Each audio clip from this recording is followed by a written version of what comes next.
Hello and welcome to this live stream. My name's Tom Ravlic, an author and journalist, and thank you for joining me.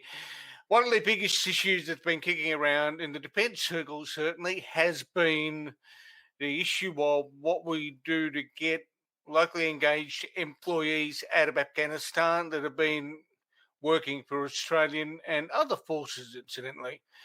The Taliban are gaining ground, and of course, that tends to mean people in overseas jurisdictions like Afghanistan who've worked with a Western government are under threat. There are reports that people are receiving death threats overnight, and people are actively in hiding, moving around from house to house and trying to keep themselves alive in a situation where they've got no idea what is likely to happen. As someone who knows a bit about this, a bit about the role played by these employees, is the founder of Forsaken Fighters, Jason Skanes. He's a former Defence Force member, and Jason will talk to us about a range of issues that matter in terms of what we need to be doing to get people out of Afghanistan. And he joins me now. Jason, thank you for joining me. Thanks for having me, Tom. Absolute pleasure. Now, before we begin looking at Afghanistan, can you describe what Forsaken Fighters does and how Forsaken Fighters works? Yeah, so Forsaken Fighters was essentially founded in 2016, but we became an incorporated entity in June of 2018. And essentially what we aim to do is we advocate for veterans. I'm a veteran myself. And also for what we term as mission essential personnel, which were those like our interpreters and others that we engage with in places like Afghanistan and Iraq, who, as a result of their association with coalition forces, in particular Australian forces, now find themselves at significant risk of persecution and danger if they are to remain in their own country.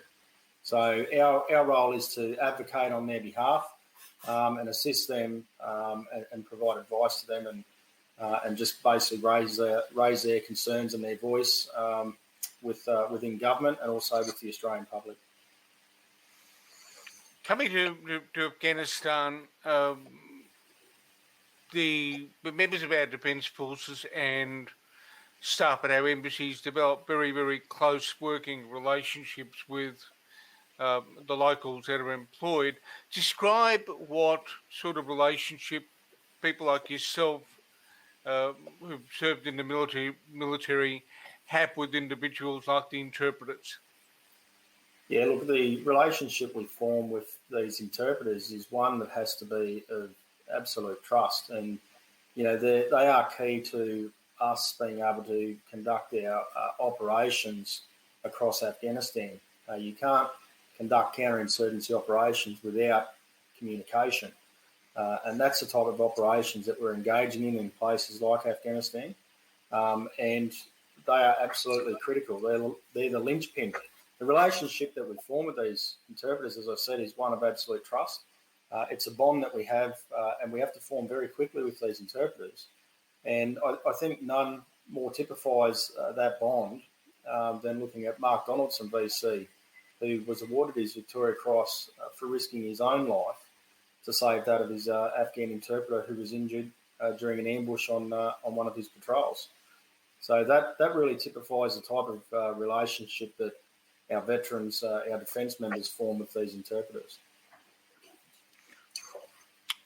You're very obviously familiar with the interpreters you've dealt with over the years and the kinds of things they've gone through. Can you describe what we do to people that we employ as interpreters for the military? What process do they go through?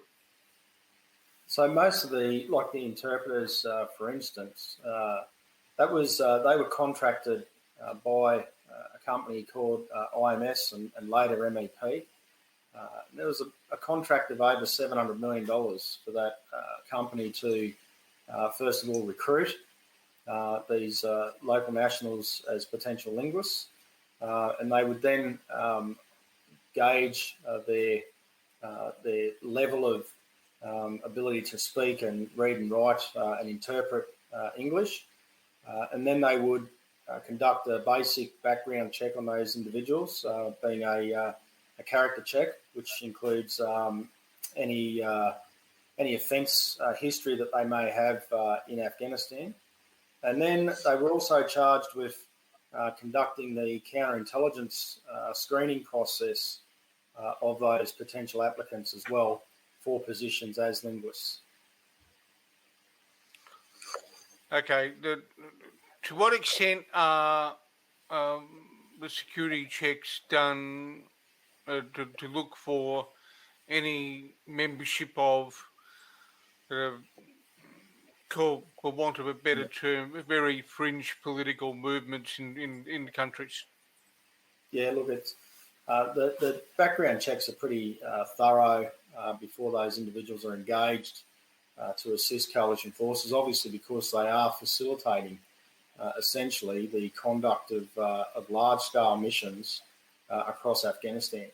So they're actually integral to conducting those operations. So the type of background checks that go into before we hire these individuals is pretty thorough.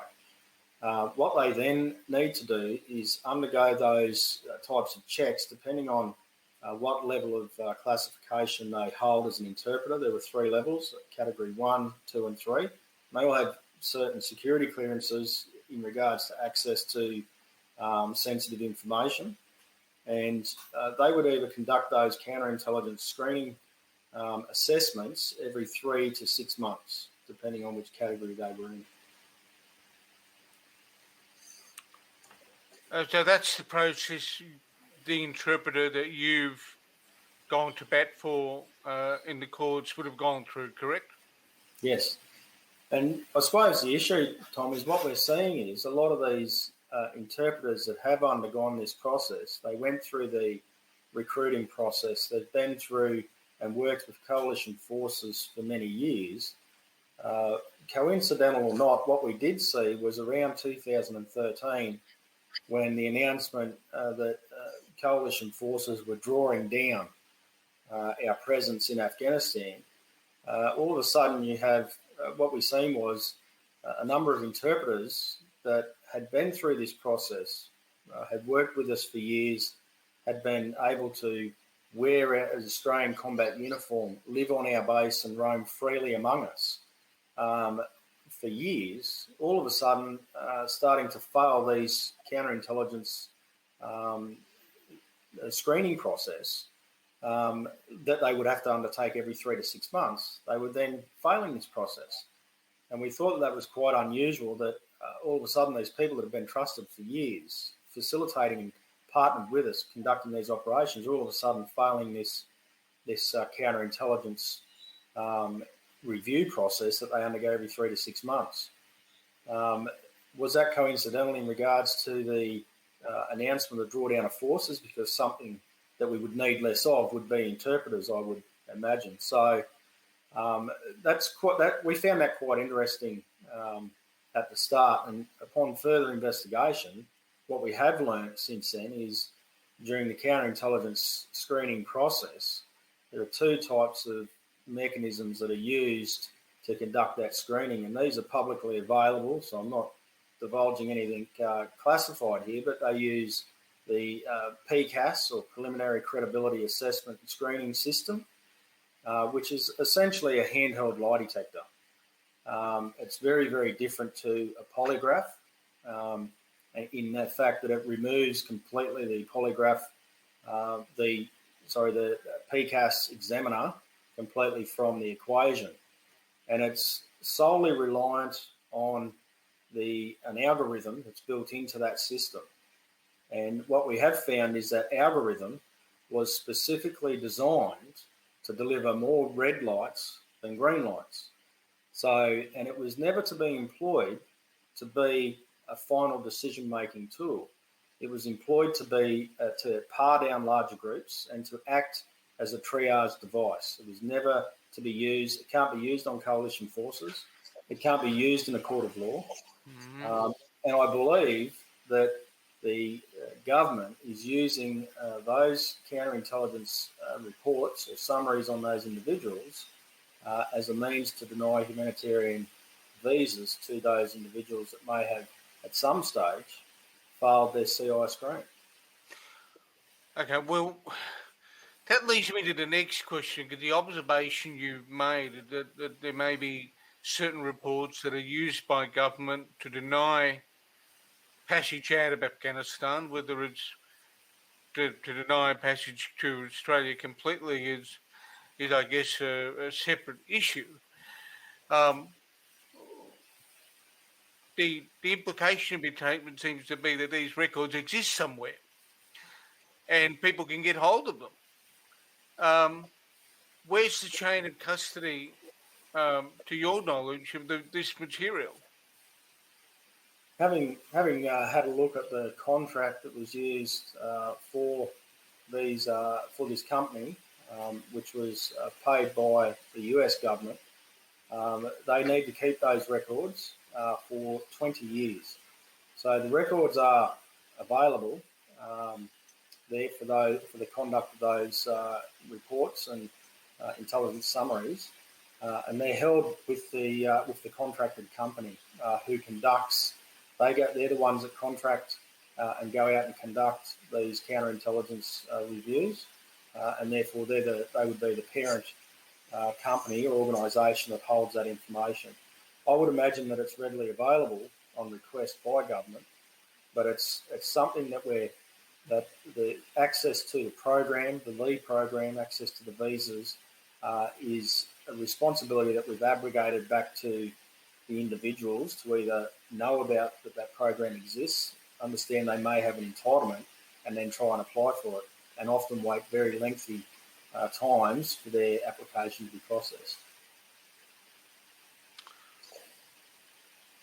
It also appears, at least to me, and I'm open to be corrected if I've got this wrong, that it's a fairly complex web of sort of chain of custody for documents to be able to track things down. It's clear documents exist. It's clear people have to keep them. Why is there a burden being placed on the applicants to sort of present that kind of information to government? I think there's a couple of issues, and you're right. It is an extremely complex problem, and the government has recently touted that this was a policy brought in under the Labor government, which it was in 2008 for the Iraq interpreters, and it was extended in 2012 to Afghan interpreters. And the difference between now and back then was in 2008, we actually sent a team. We understood that it was a really complex process, and a team of immigration officials were sent in, which is essentially what we're calling on today. A team of immigration experts were sent in to assist those people deemed at risk to compile their applications and conduct character checks and then arrange for flights to get them to safety, which is very different to what we're doing today. We're abrogating that responsibility back to those individuals, and we're offering them no assistance and no help at all. So we're leaving them to fend for themselves through a very, very lengthy, very complex and bureaucratic process. And in regards to the information that's held by organisations that are probably very separate to government organisations, and this is what's holding up this process. We're seeing that those government organisations having to request from these organisations that information in regards to those individuals. So I think that's holding up this process quite considerably. Now, while this process is moving at what I gather appears to be a glacial pace, what's happening on the ground in Afghanistan? You've probably got some feedback from people you talk to What's the situation at the moment on the ground? Yeah, look, the situation is deteriorating day by day in Afghanistan, and we see a resurgent Taliban wanting to plunge that area that we've been there assisting for the last 20 years, plunging back into the dark ages. And, we've seen beheadings, we've seen, public beatings of women and those type of things, which is all extremely concerning, particularly the veterans that went there at the will of government to do some good. And we did achieve great things, and I think everybody that served in Afghanistan can be proud of their service and the contribution we made over the last 2 decades. And I think General Petraeus, US commander of coalition forces in Afghanistan, said today that he believes that the decision to withdraw from Afghanistan will be one that we reflect upon and that we look at and say, was that the right decision? He says, probably not. And I tend to agree with him. It probably wasn't the right decision or the right time to do that.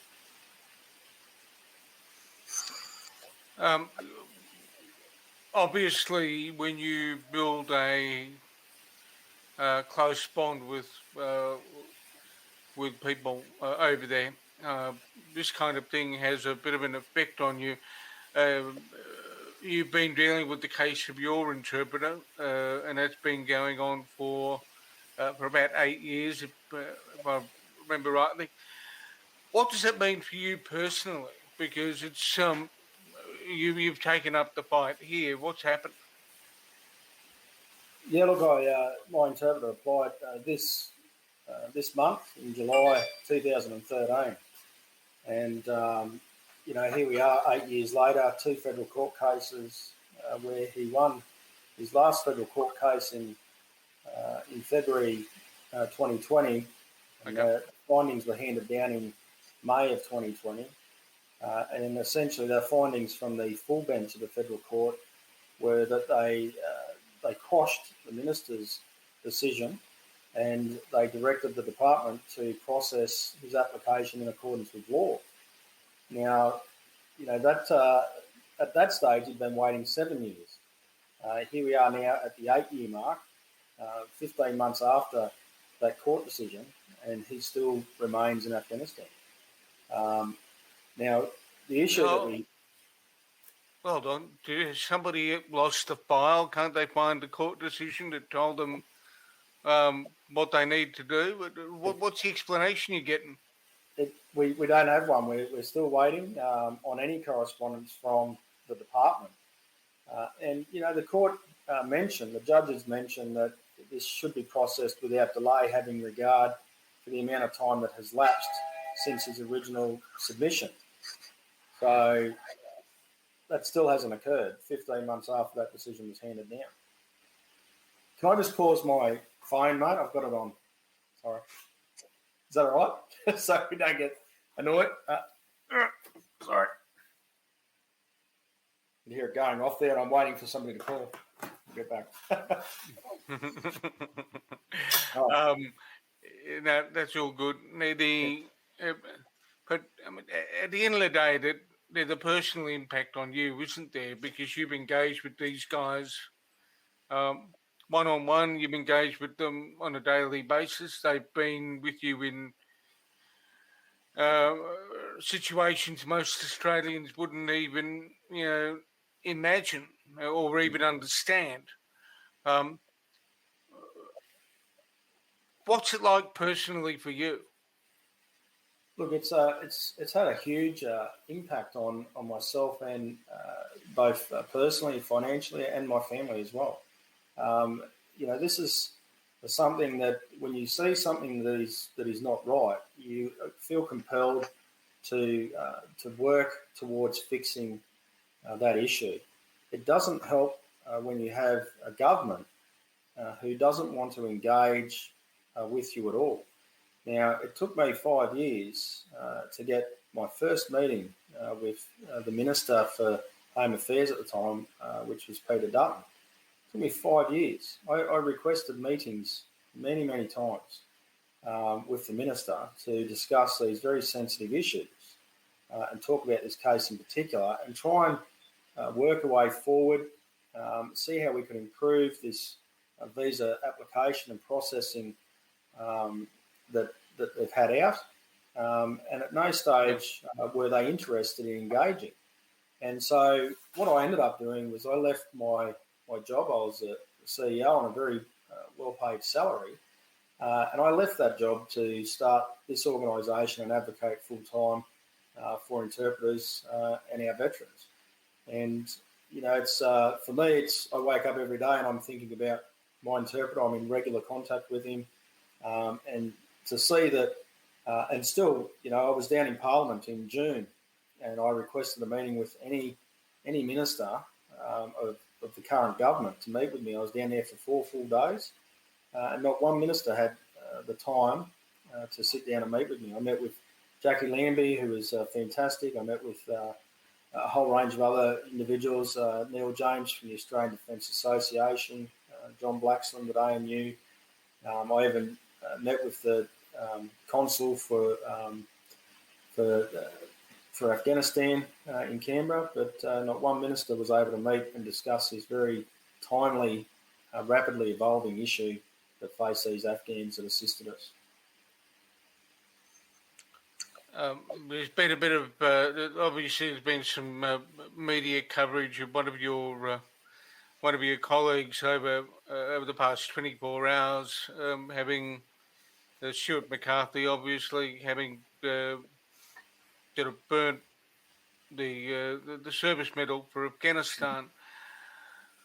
Service medals are important to people in the military, aren't they? Yeah, absolutely. They're extremely important. They tell a story of where you've been and what you've been involved in. And, I can only imagine that Stuart was feeling, and I have spoken with Stuart, I know that he is feeling very let down by government because they haven't, he has written to them, as I have, on numerous occasions to talk and try and share information and our experience and knowledge of Afghanistan in this process, for it to only fall on deaf ears and to not even get a response from government really shows their, I suppose, disdain towards how we feel that we're being treated. And, obviously, Stuart's felt very passionate about that. Stuart has, nearly 3 decades of experience with the Australian Army, a couple of tours in Afghanistan, and I know that he had an interpreter himself that was killed whilst he was in Afghanistan, which is probably why he feels extremely passionate and emotional on this topic, this issue. Yeah, Jason, where do you take things now? We're in July. I know that there are lawyers working to get 140 odd people approved, and also aware of the difficulties of tracking down and bringing interpreters from various parts of Afghanistan that may be under Taliban occupation. Where does it go to now, in your view? What are you sort of looking at? Yeah, look, I think there was a couple of great opportunities there that Australia has missed out on. We had a great opportunity to, first of all, lead the way and show the rest of the international community on what mateship means here in Australia and the lengths that we go to look after those that assisted us. And we could have led the way with an extraction evacuation operation where we could have went in while we still had a reasonable coalition footprint on the ground to make those and facilitate those operations and make them a little bit easier. We would have been able to get in and get those individuals out. But I think this has shown that we didn't have a plan. We didn't really understand the impact or consequences. We've then had a bit of a second bite at the cherry where the US is now leading the way with this, with Operation Allied Refuge. And we had an opportunity to probably join that operation and at least get those that assisted us to an area of safety where we could process those individuals and undertake the relevant character and health assessments. And, and again, Stuart has mentioned that he'd written a brief for government in regards to how we could conduct those operations, and certainly Forsaken Fighters have been advocating that we could move those individuals to a safe third country, somewhere like our Minhad Air Base that is set up for house thousands of people. We could move them there. We could send in immigration officials as we did in 2008, and we could assist these people through that very complex web of application and certification process under this lead program. So I think there's a couple of missed opportunities there. Where do we go in the future? As I said, the environment in Afghanistan is rapidly deteriorating day by day. The only thing really left for government to do is to conduct an emergency rescue evacuation operation of those that assisted us and move them to a third country. And if we continue to say that we're going to process these applications as we have always done, then that historically takes years and years to process these applications. It even states it on the application itself. It says these applications may take 12 months or longer to process. That is not telling me or the Australian public that these applications are afforded the highest priority processing. Highest priority processing says to me would mean that it's a lot less than 12 months. So 12 months or longer to process these applications is unacceptable. I think it's negligent, in fact, that we haven't reviewed the system and we're allowing it to take years to process these applications.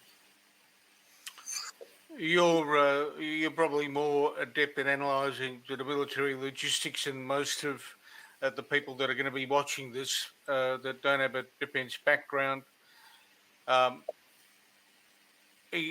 How much more complicated is it now to go in and extract people? Look, I think it is. Obviously, as each day goes by and the security situation there deteriorates, becomes more complex as the coalition footprint continues to dwindle and fade. So, we do have the added advantage, though, of knowing we've been there for 2 decades. We know the country well. We know the landscape, the terrain, the people. We have a pretty good understanding of the environment that we'd be going into to conduct this. So it's obviously any sort of evacuation operation like that has some element of danger and risk associated with it. But what is the risk of doing nothing as well is what we need to look at. So. Oh, look, Jason, that's actually a sobering point on which to conclude our conversation today. Where do people go to find out more about Forsaken Fighters if they, in fact, wanted to do a bit of ferreting around on the web? Yep. You can go to www.forsakenfighters.org.au and any support that you can give, whether that's a donation, or even whether it's just writing something as simple as writing a letter to your federal politician or federal member for parliament, and requesting that that you're showing your support for Forsaken Fighters, for our Afghan allies, and pressuring government to take some action on that would be great. Jason, thank you so much for joining me to go through this particular sensitive and timely issue in relation to locally engaged employees that we've had working for us in Afghanistan. Thanks very much for having me, Tom. Appreciate it. Absolute pleasure.